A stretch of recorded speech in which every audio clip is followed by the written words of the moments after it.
Okay, hello and welcome to the second part of the Metabolic Pathways video, which was interrupted at about 5 minutes 20. We're picking up where I was starting to talk about two new terms that we understand about enzyme reactions these days. So at National 5 level, you were told about degradation reactions, where large substrates are broken down into smaller products, and synthesis reactions, where small substrates are built up into big products. We call those reactions now anabolic and catabolic reactions. So there's a small substrate, the building up of a small substrate into a larger product, such as protein synthesis, where amino acids are all joined together at a ribosome. That is what we call an anabolic reaction. An anabolic reaction, as you might imagine, because we're having to stick things together, requires an input of energy. That's the thing to remember about anabolic reactions. The other way around it, for example, digestion of starch into glucose in the mouth, that happens in the other direction, and that is known as a catabolic reaction. And catabolic reactions, because they involve a breakdown, give off ATP. So that's what we need to know about the difference between anabolism and catabolism.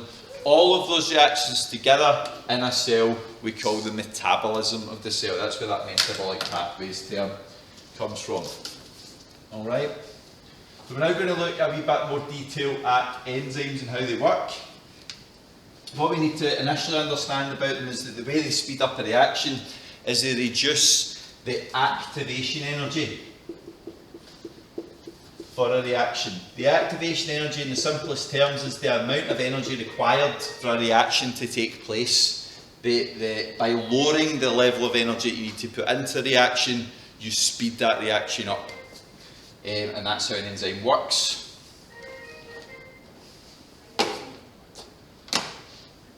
Okay, so, sorry, a wee interruption there, but what I was talking about is the activation energy is the amount of energy required for a reaction to happen, and enzymes lower that activation, thus speeding up the reaction. They do this in a number of ways.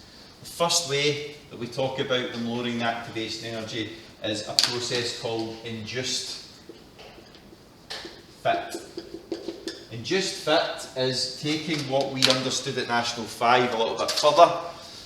What we understood about an enzyme was it has an active site, and that active site is the same shape as the substrate. So the substrate fits into it and it breaks down into product. Now that in of itself isn't massively explained at National 5, but what we now understand an enzyme to be is that an enzyme has what we call a high affinity for the substrate. It means it's attracted to it. It's not exactly the same shape though. So when the enzyme and the substrate binds, when the substrate binds to the active site, the enzyme itself actually changes shape to better fit the substrate. That's what they call induced fit. And when the enzyme fits round the substrate in that way, it puts a bit of strain on the substrate. So when it puts strain on the substrate, it helps it to break down. And then it will spring back to its original shape. And because we don't have any substrate anymore, because we've got product which has got a low affinity for the active site, it floats off. And the enzyme is, as we always understood at National 5 level, to be unchanged. So that's induced fit, where the substrate changes shape to better fit the substrate, thus putting strain on the substrate to break it down into product. The second way in which the activation energy is lowered is by something called orientation. What the shape of the active site actually does is it creates a space for the substrates to be held in the correct position to react. So if that one was to fit in there and that one fits in next to it, the orientation created by the active site allows for that anabolic reaction to take place and for that substrate, which now has a low affinity for the active site, to float away. So that's orientation, where the active site is shaped to better position the substrate into a position where it can form the product more easily. Both of those, orientation and induced fit, both contribute to reducing the activation energy. Final thing to talk about is inhibition. those of you online, we've got 5 minutes before the bell to go home goes, so we're going to make this quick. Inhibition falls into effectively two categories in the way it works. We have competitive inhibition and non-competitive inhibition. I'll talk about that third one in a wee second. Competitive inhibition works where the enzyme works absolutely fine if uninterrupted, but what a competitive inhibitor will do is it will bind to the active site, thus preventing the substrate from binding. Okay? A non-competitive inhibitor doesn't do that. A non-competitive inhibitor, instead of binding to the active site, binds to a site other than the active site, away from the active site, but it still changes the shape or the affinity, certainly, of the active site for the substrate. So even though there's nothing actually getting in the way of the substrate binding, it still can't actually bind because the active site has changed shape. Now, the one other thing, apart from how these two inhibitors work, is to understand what happens if you start to increase substrate concentration.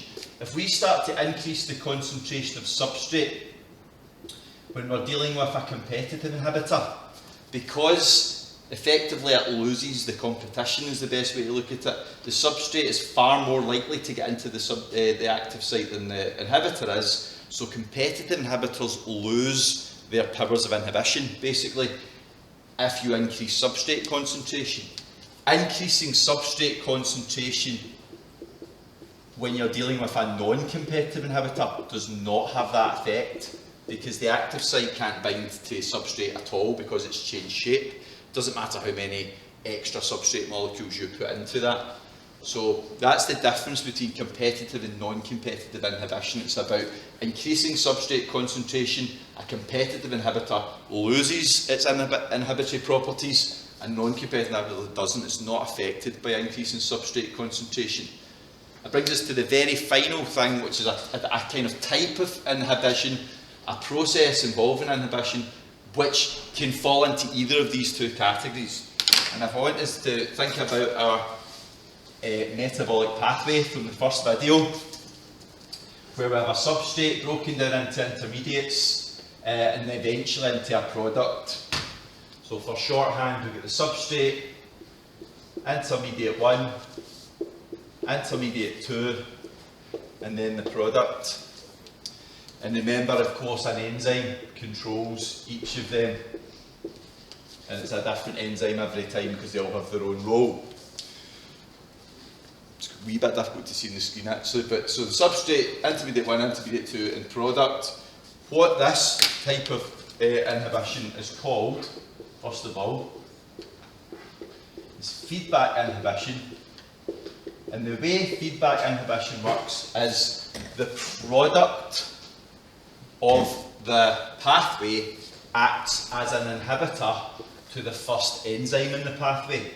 So what that effectively does, it's an off switch for this pathway, because as the product starts to builds up to such a level that it inhibits enzyme A, and that means the substrate can no longer form intermediate 1, you don't get any more intermediate 2, and you don't get any more product.